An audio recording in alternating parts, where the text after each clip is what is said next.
Hello and welcome back. As always, my name is Leyzar and today we're gonna review DmC Devil May Cry. You should know that at the time of recording I got about 12-13 hours played over on Steam, but I also played it on release over on my PlayStation 3. Hey guys, you looking for a fight? Here I am. Just like your father. Too big for your fucking boots. Me, a god. Versus you, a piece of shit. First up we got graphics, and as per the usual I'm gonna divide them between character graphics and environment graphics. You should also know that I'm gonna take into account 2017 values and the 2017 price on Steam, which is currently $30 or €30 depending on your region.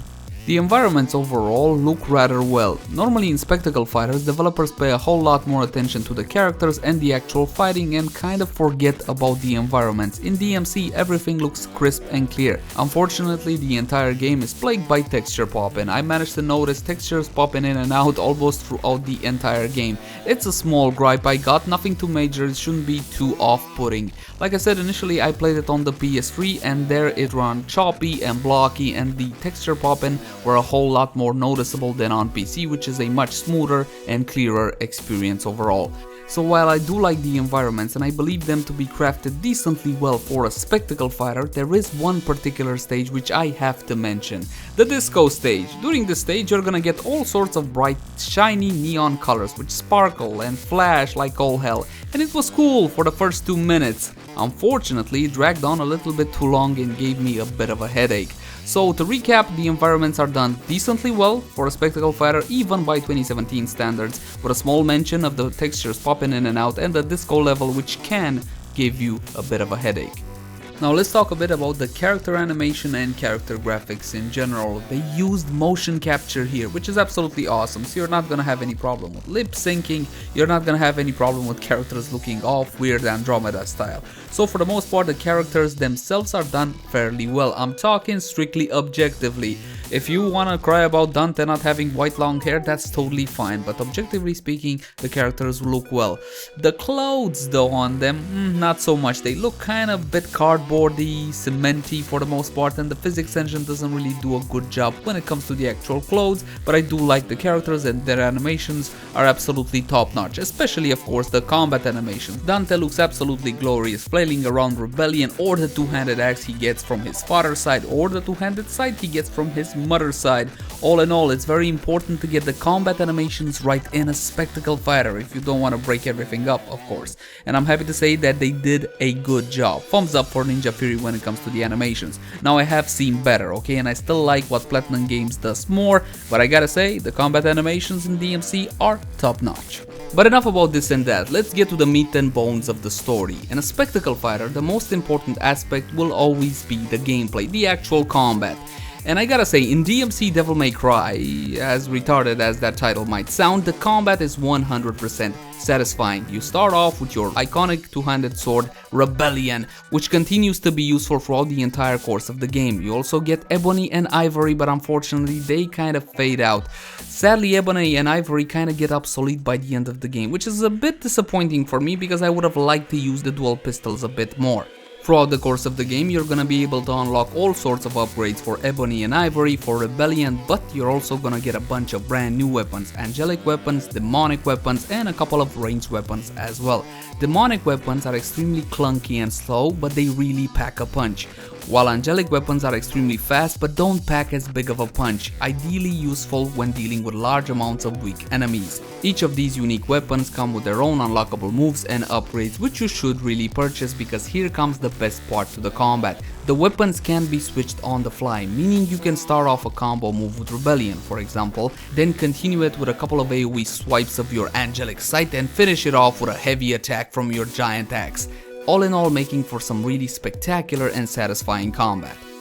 Now that's not to say the combat is perfect, it's really missing a lock-on feature. When you get 5 types of enemies on your screen and you really want to single out one specific type, that's gonna be a tad difficult without a lock-on feature. You gotta select the correct weapon for the correct job. Unfortunately, without being able to lock on to a specific target, you're gonna have a bit of a frustrating time actually getting it done.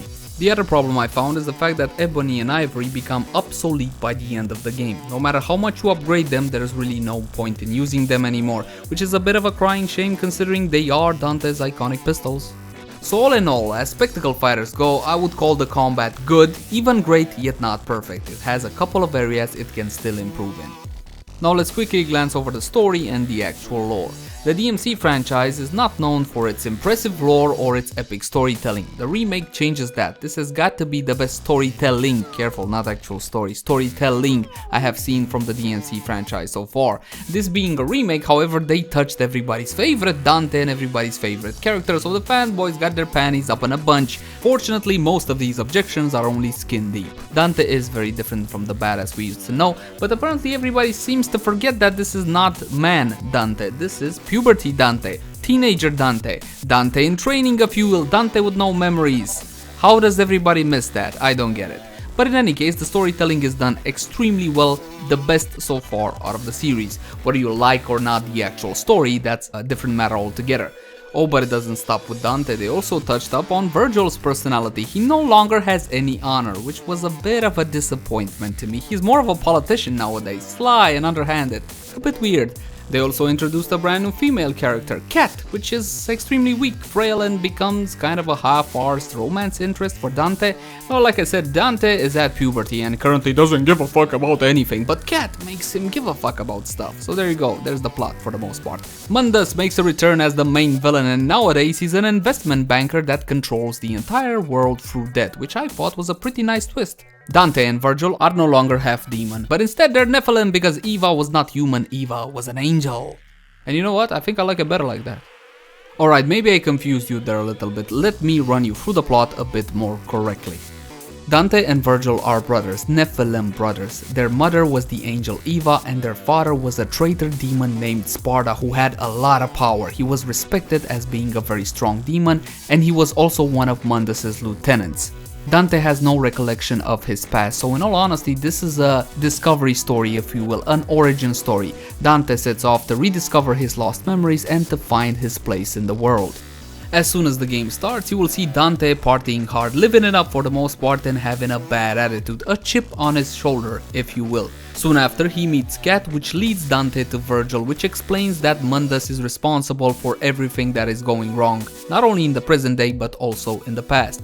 And that's pretty much the plot. I can't tell you more than that without spoiling the story, and you shouldn't really need more than that to go off and kill a horde of demons. I don't believe one can talk about a story objectively, but if you want my 100% subjective opinion, of course I never wanted to play an emo, gothic kid with an attitude problem with a fucking chip on his shoulder. That's not what I wanted from the DmC franchise. I'd much rather play the old badass Dante. I will say however that I can see this delinquent kid growing up to be the badass that we know from the old games. If we get another DmC title, that is. To be honest, the game was launched in 2013, we're now in 2017, 4 years later, and no word of another DmC title, so this might be it for the franchise.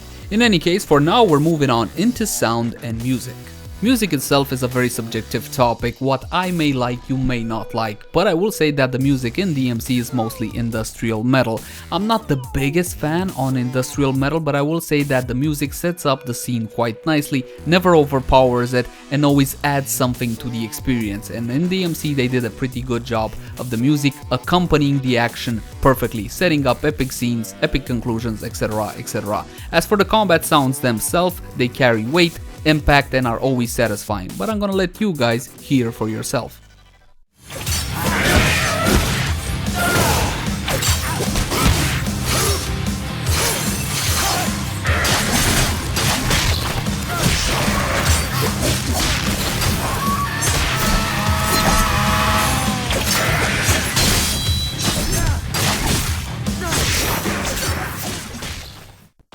Now before we get to our conclusion, I want to quickly touch on the DLC. There are 4 available pieces of DLC, starting with the Bloody Palace mode.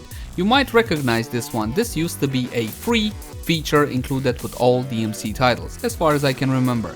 Rest assured, Bloody Palace mode is still free for DmC, it simply doesn't get added to your library as soon as you buy the game. You gotta manually go over to the store and add Bloody Palace mode to your library. 100% free, so no problems there. Weapons bundle for $2. This simply adds some skins. It also has a bit of functionality. It helps you discover stuff faster. It gets you orbs faster. It makes the game easier. No thank you, don't really recommend it. The game is easy enough as it is. Costume pack, and this is where my problems start. Obviously this is Capcom cashing in on fandom for the most part, because in this costume bundle you will get the classic Dante look. For completing the game you do get a white hair version of emo Dante. Unfortunately it doesn't have anything to do with classic Dante, which everybody wanted. Think about it, if they would have just included this with the base game or given it as a reward for completing the game, they would have silenced so many critics. But Capcom once again chooses to not only screw us over as fans, but also shoot itself in the foot at the same time. Good job, Capcom. And the only real piece of playable content, Virgil's downfall. Where you get to play as, you guessed it, Virgil. Anyway, correct me if I'm wrong, but in past DmC titles wasn't content such as this unlockable on the disc simply by playing? I may be remembering this wrong, but I'm pretty sure I'm not. Anyway, here, Virgil's Downfall is a DLC priced at $9 or €9 depending on your region. The game length is about 2.5 hours long. It adds Virgil as a playable character and he's got his own mini campaign. I was fully expecting a copy pasta Dante with a different skin. Thankfully though, that is not the case. Virgil's got his own unique moves, his own unique weapons and his own unique upgrades to go along with his mini campaign.